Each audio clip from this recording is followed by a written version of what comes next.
On the third day, there was a wedding in Cana of Galilee, and the mother of Jesus was there. Jesus and his disciples had also been invited to the wedding. When the wine gave out, the mother of Jesus said to him, "They have no wine." And Jesus said to her, "Woman, what concern is that to you and to me? My hour has not yet come." His mother said to the servants, "Do whatever he tells you." Now standing there were 6 stone water jars for the Jewish rites of purification, each holding 20 or 30 gallons. Jesus said to them, "Fill the jars with water," and they filled them up to the brim. He said to them, "Now draw some out and take it to the chief steward." So they took it. When the steward tasted the water that had become wine and did not know where it came from, though the servants who had drawn the water knew, the steward called the bridegroom and said to him, "Everyone serves the good wine first and then the inferior wine after the guests have become drunk. But you have kept the good wine until now." Jesus did this, the first of his signs in Cana of Galilee, and revealed his glory, and his disciples believed in him. The word of the Lord.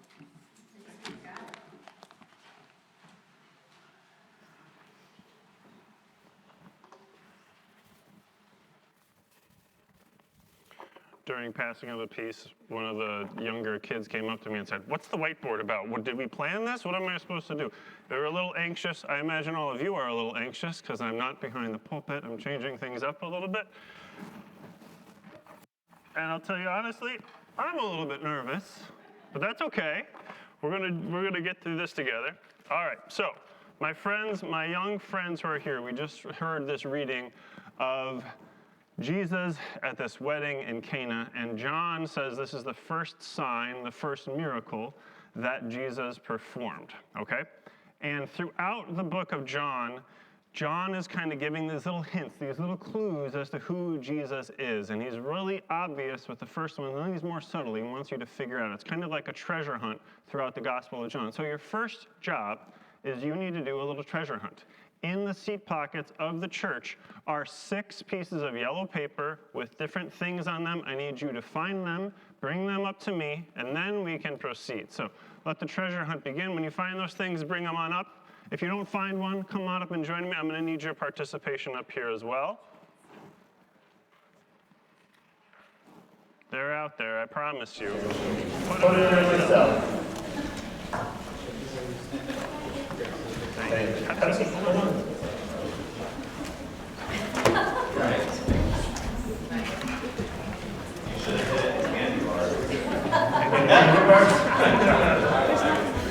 We've got 2, 1, 2. Grown-ups, we can help 2. 3. 3 more, they're out there.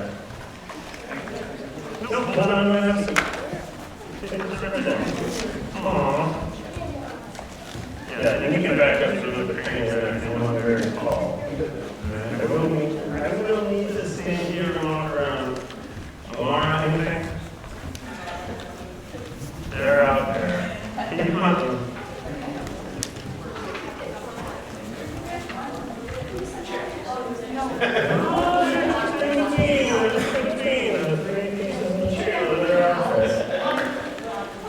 I might have to just draw these things on the way where we can find them.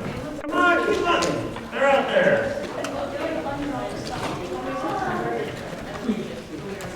Oh, 4.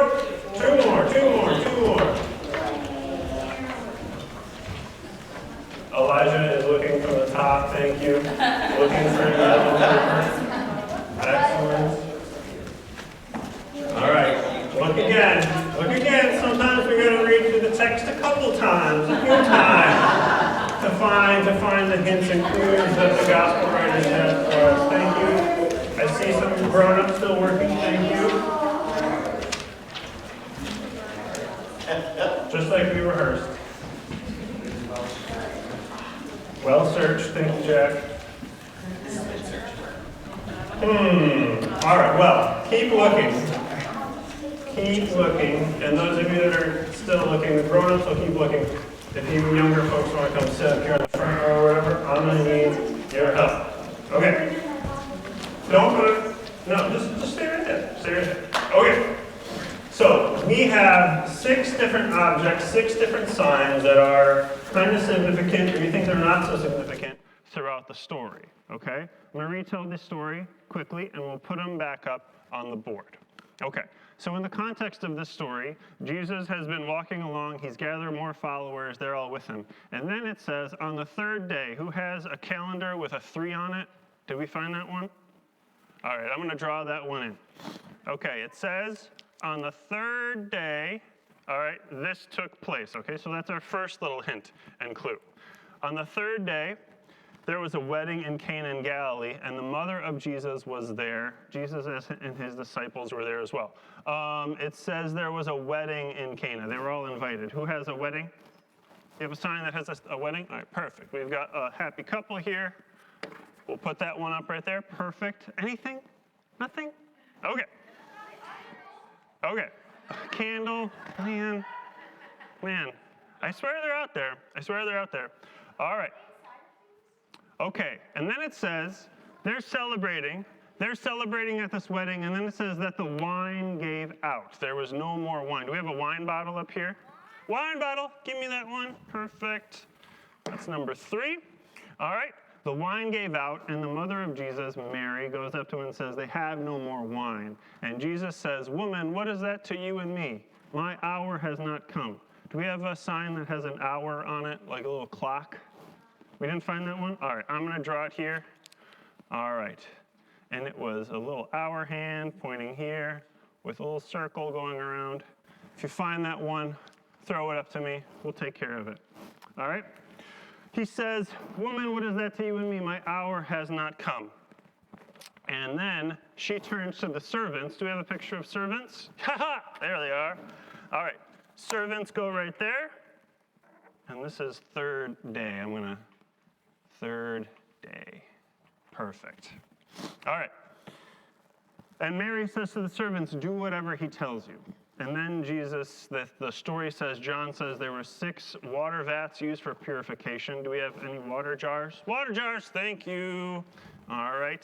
And they were said to hold about 10 to 20 gallons each of them, and there were 6 of them. Someone can do the math here. All right.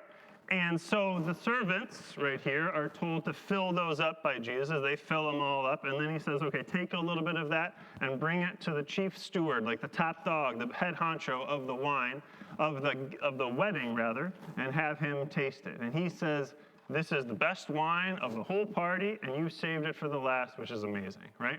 And it says that this was the first sign Jesus performed, and his disciples believed in him. His glory was revealed to them, okay? Now, I don't own a dog. Do any of you own a dog? Okay. I've been told, I've read that this is true, that if a dog is looking at you and you point at something, that the dog looks at your finger. Is that true? Yes. Yes. Dog's looking at your finger. Don't worry about the candle. Have a seat, buddy.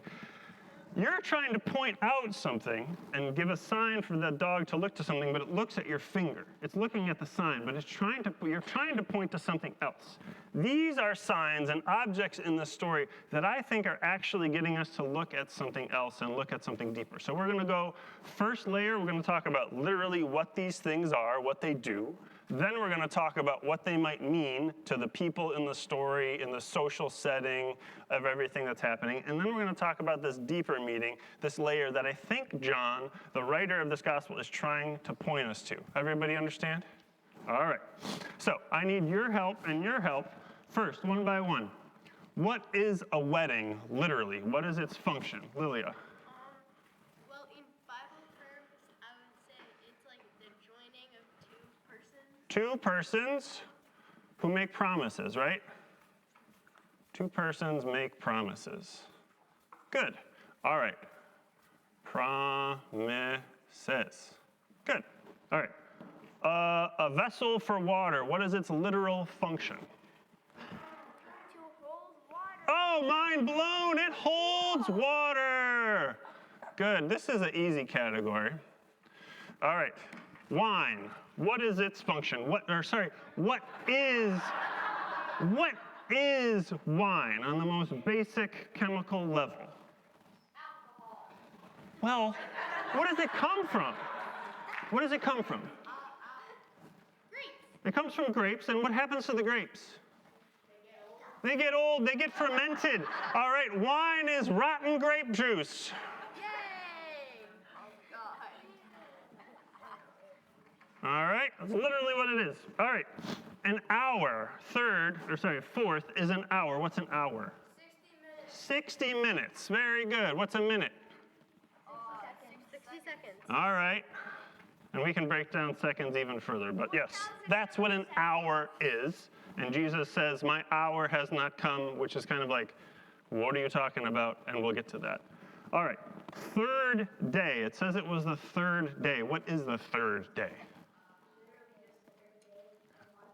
Could be the third day of the month. Julia? Third day of the week. What is that here in the United States? Usually we start at Sunday. Sunday, Monday, Tuesday. So we could say it's Tuesday or it's just some day. All right, literally the third day of the week. All right, what is a servant? Serves people. All right, they're kind of are they the boss? No. No, who's? They're serving the boss, or they're serving the people the boss says to serve, right? So they serve, number one. And there's also just kind of, they have a boss over them, which means there's a hierarchy. Yay. Hierarchy, there it is. All right, don't read that. Okay, so that's the first layer, first level. Any questions? Pretty straightforward. Do we think this is all that John is trying to say with this information here? Okay. All right, so that's layer number one. Layer number two, I gotta go to my notes here. All right, so a wedding is just two persons making promises and then a party afterward, right? All right, but what is the personal and social meaning of this big event? And grown-ups, you can answer as well. Yes, Minerva? What does a wedding mean to the persons involved? Having an engagement, right? Maybe they might have an engagement party before. Yes?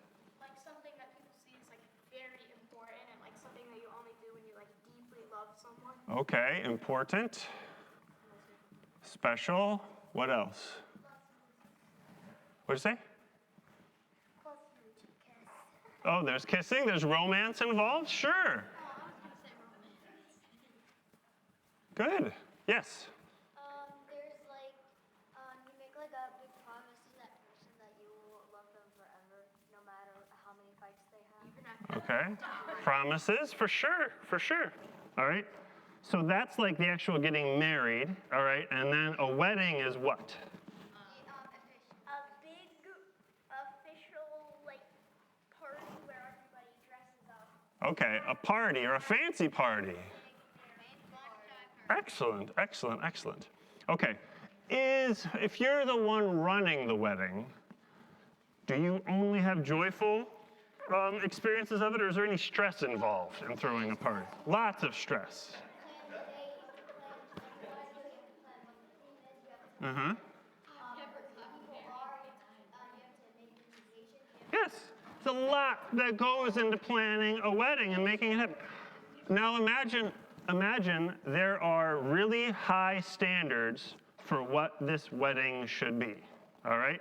It's this big day and there's this big party that lasts hours. Imagine now if whenever there was a wedding and you were the groom's family and you had to host the wedding, it wasn't just one day, it was 7 days. Because in Jewish culture, at this time, when Jesus is at this wedding, the celebration lasted 7 days. They would come back again and again and have this party, right? And there were very high standards for what that party should involve. And one of the most important things gets us to our third thing, all right? But that's that there's plenty of wine and stuff and food to celebrate and everything like that, okay?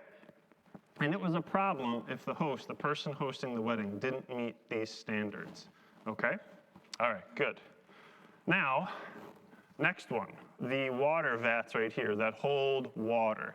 It says in the story that they were used for the purification rite, the Jewish purification rite. Have you ever heard of that before?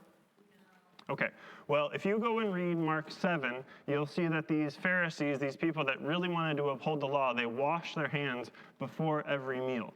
Every guest that came to this wedding, they had to have all these 6 vats of water because every guest that came to this wedding celebration washed their hands. They did this purification rite. And that's why these vats of water were now empty, because everybody did this whole purification rite. So this water is for purification, and it connects to their religion and their culture. And yeah, also it's for cleaning. Okay, and that's a deeper meaning than just the vat holds water, right? This water now is taking on more significance, okay? Now, we're gonna go to wine, everyone's favorite category. Okay, someone said this earlier, all right, I skipped ahead. Wine is rotten grape juice, but what does it have in it? What did you say? It has alcohol in it, right? Which tends to relax people, all right? All right? And when you're a little bit more relaxed, you tend to just kind of let go a little bit. You kind of get into a joyous, celebratory spirit. Now, if you drink too much, that's a problem. And Jewish culture was actually kind of being careful that you're not. They would actually add some water to the wine so you could drink it for a little bit more and not get drunk. But kind of get to that spirit of, hey, I'm having a good time doing this, okay? So that's kind of what it helped do. Ben, do you have more to add? Okay. And it was an important part of the party, okay? Now, even the rabbis, even the pastors of the day had this saying. They said, there is no rejoicing save with wine, which is saying the best way to rejoice is to have wine. Okay, so wine wasn't just a drink that relaxes you, it also has this meaning about celebration. Oh, celebration, rejoicing. All of that is also attached to wine. Okay, so, did you have more to add? Yes?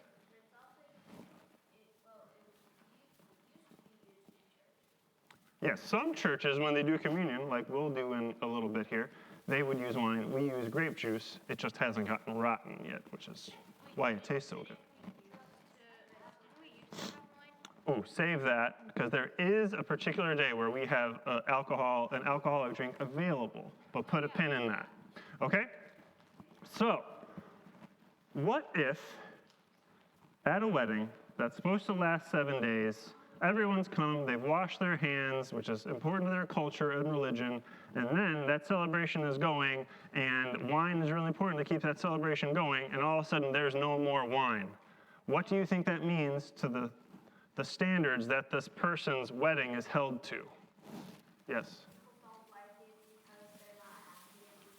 Yeah, there's trouble, okay? The wine has run out, and seriously, in that culture, all these wedding guests, they brought gifts and everything like that. The bride and groom could stand to lose half of all the gifts they were given if this celebration, this wedding, doesn't meet the standards of the culture, okay? So there is something at stake for the wine running out at this party. So you don't want to have too much wine, and you don't want to have too little. Little, L-E. All right, next, hour. This is a tricky one. All right, so in this story, Mary, Jesus' mom, comes to him and says, they've run out of wine, and Jesus says, woman, what is that to you and me? My hour has not come.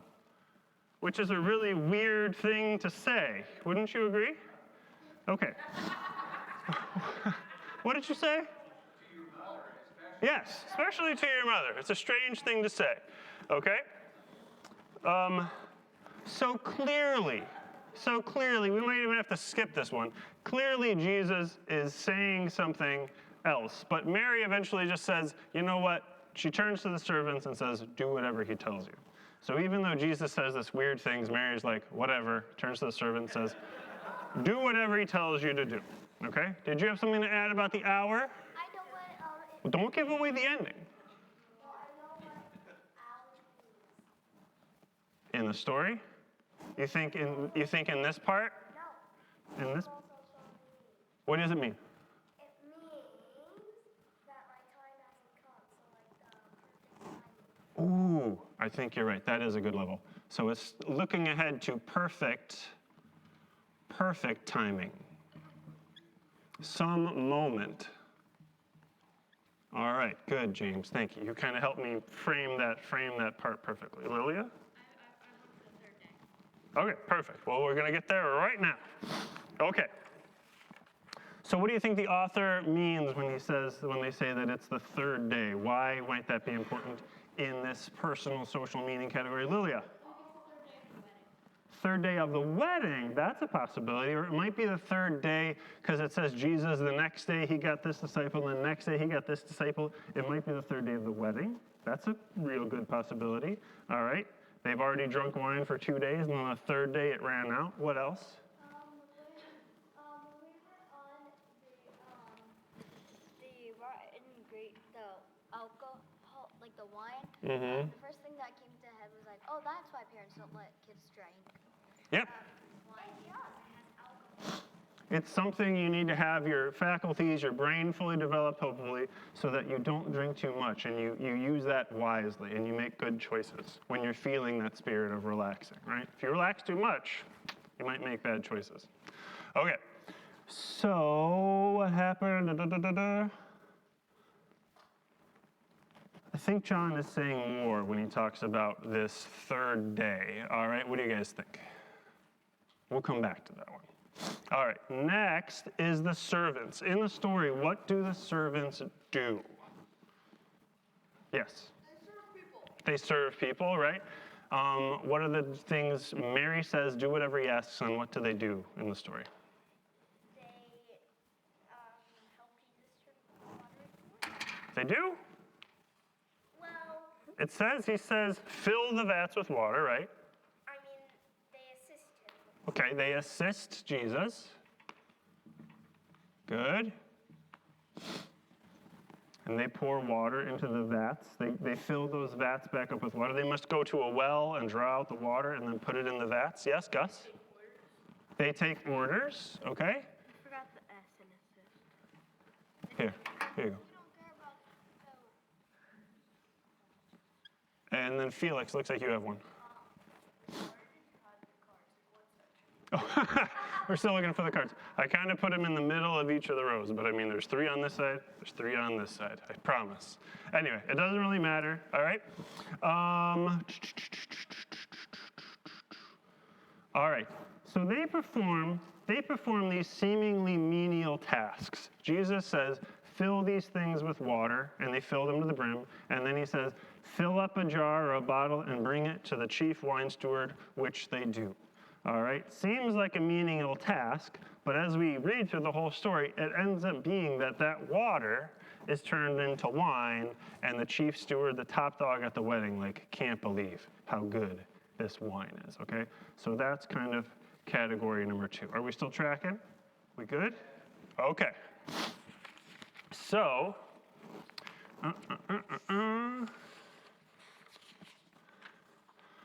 now we're going to add a little more to these signs and objects.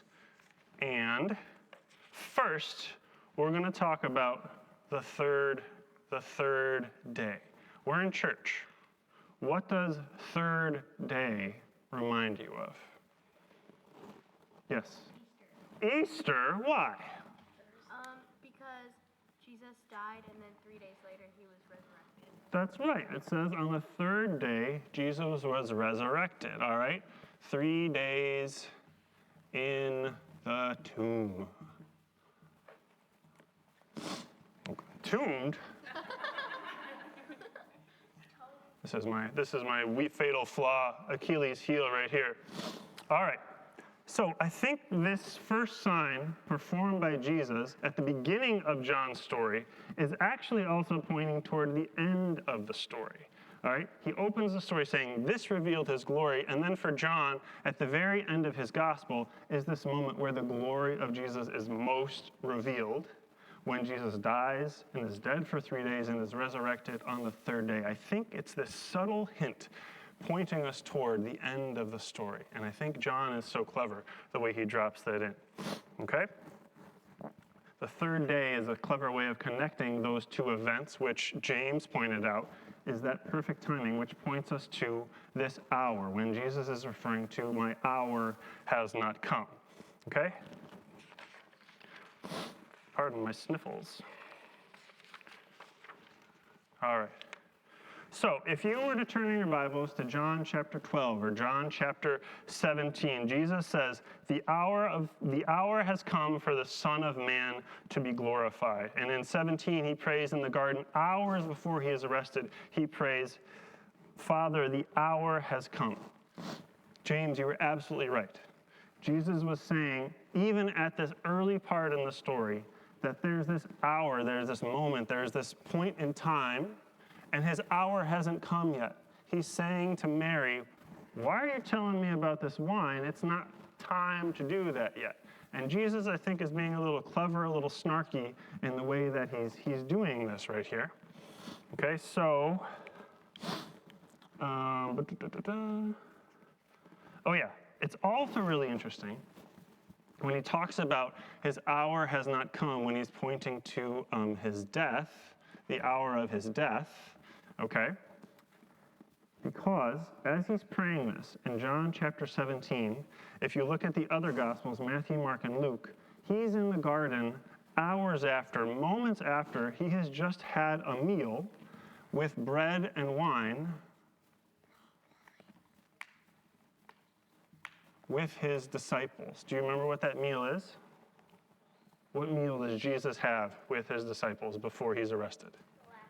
The Last Supper, which is communion, which we have every Sunday, which has bread and wine. And he lifts up a cup and he says, this wine, this cup is the new covenant in my blood, right? Do you see kind of the connection that John's trying to make right there? So this hour has finally come, and he's praying this and saying the hour has come right after he's done this meal with bread and wine, which I think is pretty cool. So that now brings us obviously to which one?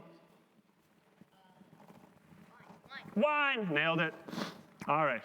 So we're going to go over here. All right.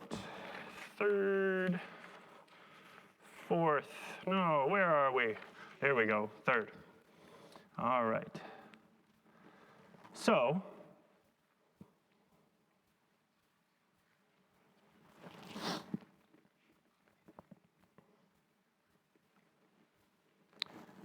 again, in the context of a wedding, all right, as all these things are starting to connect right now, it's hard to kind of separate them a little bit, but in the context of a wedding, as Jesus is talking about wine, and we're looking ahead to when the hour comes, and he has just lifted up bread and wine about this new covenant, it's in this context of people making promises, and that God has made promises to them, all right? And God makes these promises, and we share communion every week, because we are remembering the promises of God. When God says when Jesus says this is the new covenant in my blood, it's like those promises that a person makes to each other in a wedding. All right? And if you were to look ahead to, I'm getting ahead of myself.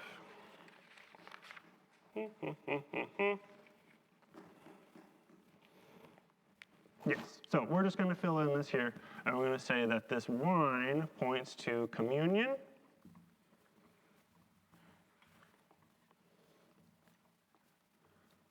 All right. Thank you, Lilia. All right. Which brings us, as I was trying to connect them, to the wedding right here. This is the hardest part, is trying to connect all these things together at the end. So bear with me. All right. So, like I said, a wedding is a big party, promises are made, this celebration ensues, and on a deeper level, throughout the Bible, God is making promises to God's people. God makes covenants with God's people. And the people of Israel would have these celebrations every year to remember these wonderful moments, these moments where God made a promise to them, made a covenant with them, all right? So here, on a deeper level, God makes promises.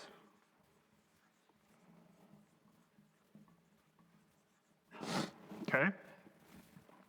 And in Revelation 21:2,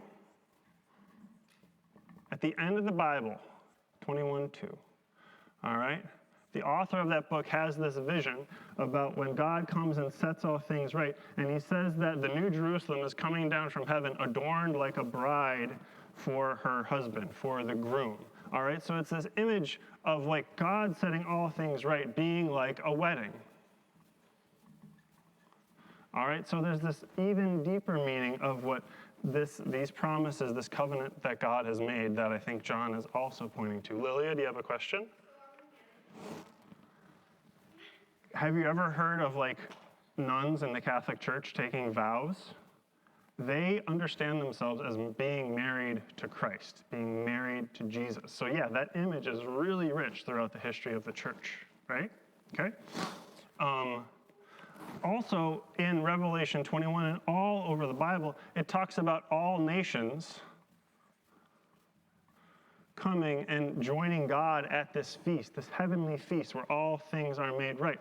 Now, in like that social setting, Jesus and his disciples are invited to this wedding because the whole town was invited. They might not even know the bride and groom, but the whole town is invited. And that, I think, is also what John is pointing toward, that all people will come to this celebration that God wants to throw when God sets all things right, okay? And when that time comes, the old things of this world will be made new, which brings us to water. For those of you here who were here last week in my children's sermon, how old did I say that water is on Earth? Ben? 4.5 billion years old. So water is old. Okay? And water is necessary for life. And I can't do justice to the subject here, but throughout the Bible, God is providing and caring for people through water, getting them through the Red Sea, providing water from the rock, okay? Water is this strong theme throughout, and these folks are using it for purification because it has all those deeper meanings, okay? So water is pointing to this deeper old thing, but water is also very common, right? Open up a tap, it's there. Walk onto the Chicago River, it's there. Lake Michigan, it's there. Okay? Water is everywhere. Water is a common thing. Excuse me.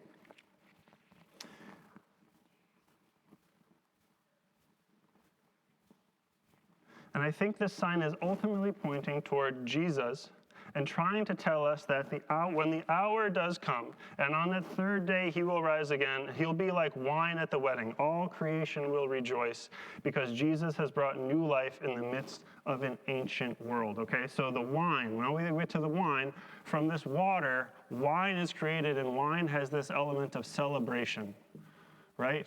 They're celebrating a new covenant. They're celebrating a new wedding, a new marriage. Things have come forward. So this water that was as old as 4.5 billion years old is transformed into something new, that's celebration, that's good. Okay? But even as this story has a lot to say about Jesus, it also has something to say about us. Who do you think we are supposed to identify with in this story? Here's a hint. That's the only category we haven't gotten to yet. The servants, right? The servants. I think as I read this story this week, all of a sudden it jumped out at me. Oh wait, John, the author of this book, is speaking directly to the early Christians, the people in his church, the people he wants us to tell this story about Jesus to. And John is also talking to us and sees us as the servants, the ones who are told to obey. So remember when Mary tells the servants, do whatever he tells you? Do you think maybe John has a deeper meaning there? It's also speaking to us? Okay? Who's our boss? Who should we be following? Who do we take our orders from as Christians? Well, our parents, right? Okay. But Ben? From God, right? We are servants of God. We are called to serve all people. Jesus says that the greatest among you will be the servant of all. I think all of this deep, deep meaning is here. So we're the servants in the story. We're the ones, or we are meant to be. So imagine being one of the servants in the story. Imagine being told by Jesus to go back to the well and draw out water and now fill these vats. Imagine us walking back and forth being like, what what is the point of this? Why are we doing this menial task? Imagine being told to take a jar of common water to the top dog at the ceremony. Imagine the stress of thinking, I wonder what's going to happen. I wonder if I'll have a job if this wedding goes south because there's not enough wine anymore. Imagine not knowing what we know reading this story later on. Imagine not knowing that at some point, and we don't know when, Jesus transforms this common old water into wine, into fine wine.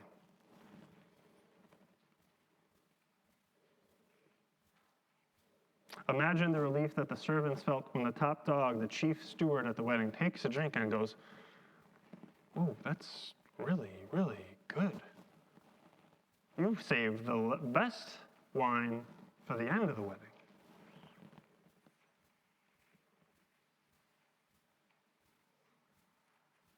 Because neither the servants nor the chief steward expected something that good at that point in the wedding. So, we are meant to see ourselves as the servants in this story. We are the ones called to do what Jesus tells us to do. And here is the profound truth of the story. We don't know precisely when the water is transformed into wine. Jesus never touches it. Jesus never says magic words over it. He just tells the stewards, he tells the servants rather, to fill these vats. It's only when the steward of the wedding tastes it that we know it has been transformed. And this is the profound truth of being a servant of Jesus and of all people. We don't know precisely how and when God will transform things around us. But it happens. Through the gradual grind of service to God and neighbor, the Holy Spirit slowly transforms the common into celebration. Looking backward, there is an abundance of heartbreak, but there is also an abundance of celebration and cause for joy. And here is my final point, and one that I want us to practice together in a moment here. This miracle, the wedding at Cana, is a relatively low stakes miracle or sign. This is not life and death, like so many other miracles. This is not a healing or a resuscitation of the dead. But with this miracle, Jesus blesses the goodness of celebration and joy because there is reason to celebrate. Celebration is good. Celebration marks the time and it forms pathways in our brain so that we remember. Friends, if you ever watch your parents getting together with their old friends, you're going to start to hear them tell stories and laugh because that remembering, that joy, sustains that relationship. It sustains that friendship. It sustains those people. And this doesn't just happen on an individual level. The whole community is invited to this wedding to celebrate and remember and mark the time together. Jesus blesses this celebration at the outset of what will be a very difficult 3 years of his life. And I think is teaching us to hold on to and mark those celebration moments so that they can sustain us in difficult times. So in order to practice this, we're going to gather together in groups and try and fill the back of these cards with those celebration moments, those mundane, those common things that give us joy and are cause for celebration. This is this blank sheet of paper, like this empty vat that I want to send out to all of you, servants, to fill up. And then we're going to send it back and put it on this board. My friends, you are going to go out. Can you grab those markers there for me? You are going to go out. Yep.